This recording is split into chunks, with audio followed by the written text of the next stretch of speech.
अस्सलाम वालेकुम स्टूडेंट्स। आज हम फर्स्ट ईयर केपीके की बुक की असाइनमेंट 2.2 सॉल्व कर रहे हैं जो पेज नंबर 51 पे है बुक में।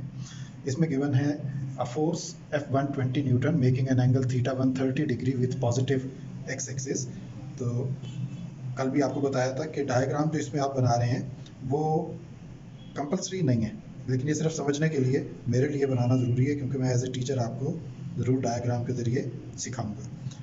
तो 30 डिग्री तकरीबन इस जगह पे एंगल आ जाता है। यहाँ पे आप एक फोर्स F1 आपने ले ली जिसका एंगल ये भी हमने नोट डाउन कर दिया और इसका मैग्नीट्यूड 20 न्यूटन है।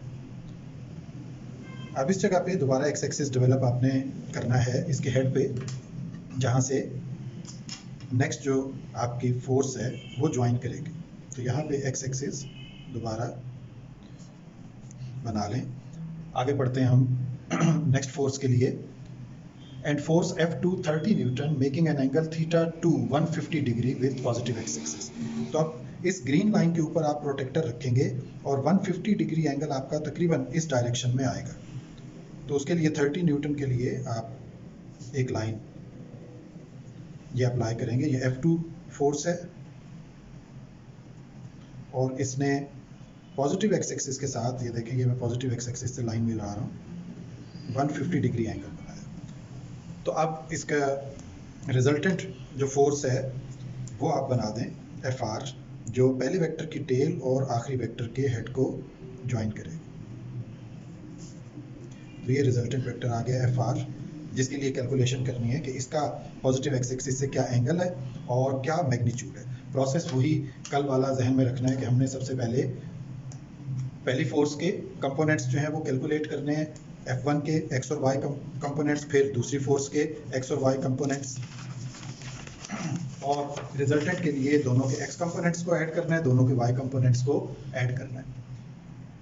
तो अब देखें हम F1x फर्स्ट जो फोर्स है उसका एक्स कंपोनेंट कैलकुलेट कर रहे हैं। F1x F1 cos थीटा 1, इसमें वैल्यूज पुट कर दें 20 न्यूटन cos 30 डिग्री। cos 30 होता है 0.866, तो 20 को 0.866 से मल्टीप्लाई करें। तो F1 x के लिए कैलकुलेटर पे हम देखते हैं आंसर 0.866 मल्टीप्लाई बाय 20, तो ये 17.32 न्यूटन F1x आ गया। फिर F1y F1 sin थीटा 1 यानी 20 sin 30, sin 30 होता है 0.5 या 1/2 भी लिख सकते हैं आप। तो 20 को 0.5 से मल्टीप्लाई करें तो 10 न्यूटन। तो ये आपके पास दोनों आंसर फर्स्ट फोर्स के एक्स और वाई कंपोनेंट्स आ गए। फर्स्ट फोर्स के एक्स और y components. Similarly second force के एक्स और वाई कंपोनेंट्स आप कैलकुलेट करेंगे। F2 cos थीटा 2, F2 का मैग्नीट्यूड है 30 Newton multiply by cos 150 degree. तो cos 150 की वैल्यू जो है वो आप यहाँ पे कैलकुलेट करें। cos 150 इक्वल है -0.866 के, तो 30 मल्टीप्लाई बाय -0.866, तो 30 से मल्टीप्लाई करके इसकी value -25.98 Newton. F2y F2 sin theta 2, 30 multiply by sin 150, sin 150 calculate करें पहले, इसका आंसर है 0.5, तो 30 इंटू 0.5 15 न्यूटन इसका आंसर आ गया। तो ये भी दोनों आपके पास एक्स और वाई कंपोनेंट्स जो है वो F2 का एक्स कंपोनेंट ये आपके पास आंसर आ चुका है, F2 का वाई कंपोनेंट ये।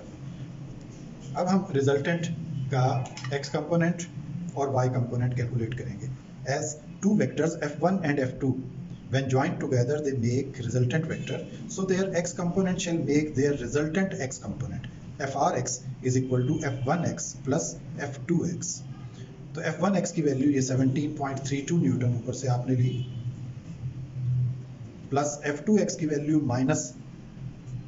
25.98 न्यूटन आपने ली और इनको इकट्ठा कर दिया, तो प्लस माइनस माइनस होता है 17.32 माइनस 25.98 कैलकुलेटर पे किया तो माइनस 8.66 न्यूटन, ये एफ आर एक्स आ गया।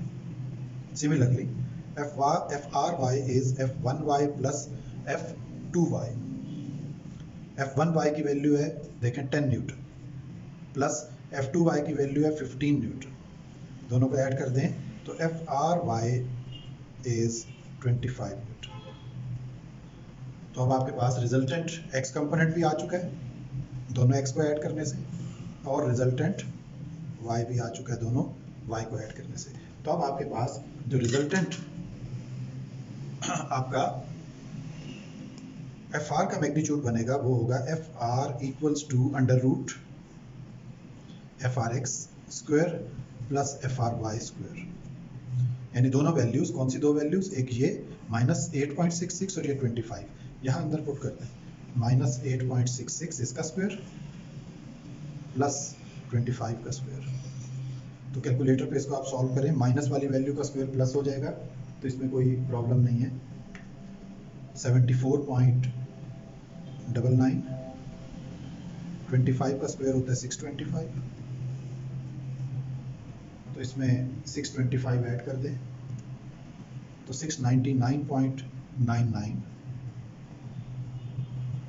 स्क्वायर रूट के अंदर। तो अब आप इसका स्क्वायर रूट ले लें,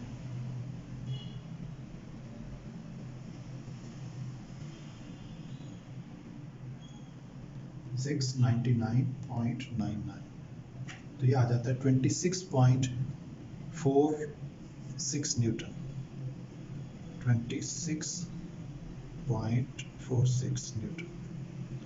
और इसी तरह थीटा कैलकुलेट करना है आपने, थीटा आर, तो पहले आप थीटा कैलकुलेट करें tan inverse of y component FRY। ये फार्मूले याद रखें, रिमेंबर वन थिंग, फिजिक्स फार्मूलों का नाम है। अब तो पेपर में नीचे फार्मूले लिखे हुए भी आते हैं, लेकिन जिसको ना याद हो उसे यही नहीं पता लगेगा कि इनमें से कौन सा फार्मूला यूज होना है।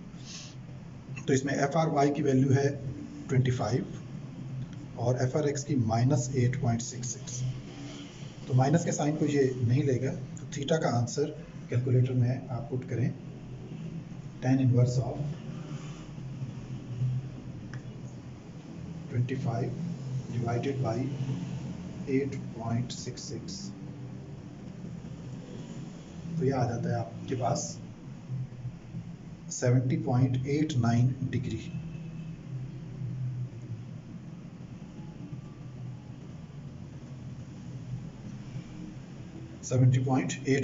अब थीटा आर के लिए आपने क्या करना है, इसको 180 में से माइनस करना है। वो क्यों कर रहे हैं अभी हम डायग्राम पे वापस जाके आपको समझाते हैं।